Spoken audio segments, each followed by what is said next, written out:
What's going on, guys? This video I wanted to upload a few days ago, but I had to get that Mayweather vs. Paul one out there first. So yeah.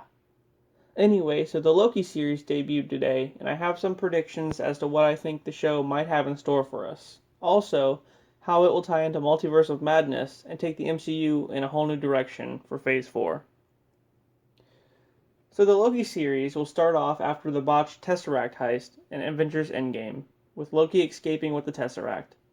Apparently, he gets apprehended by the TVA, which is the Time Variance Authority, who monitor all timelines in the multiverse. The TVA is led by Owen Wilson. Wow! He plays a guy named Mobius M. Mobius. Remember when we all thought that he was going to be Kang? Yeah, neither do I. So, Loki gets brought before a judge to decide his fate for fucking with the timeline by stealing the Tesseract. This judge, Ravonna Renslayer, plays a much bigger role, but I'll get to that later. Anyway, so his punishment is to go around and fix all these broken timelines that occurred during Endgame.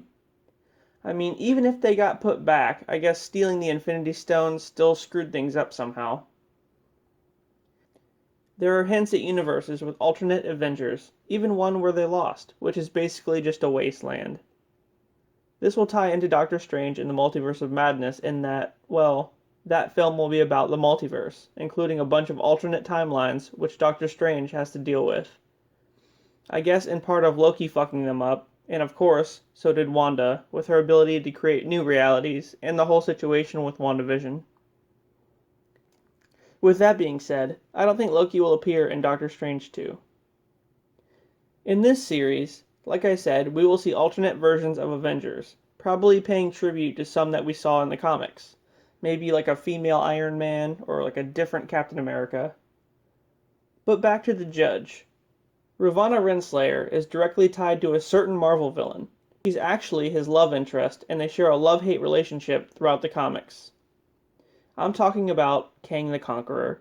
Kang is going to be set up to be the next huge villain of the MCU, and originally we thought he was going to debut in Quantumania. But thanks to his ties to Ravonna, we will see him, if not at least hear of him, in this series. Some photos of the show already show him in one way or another.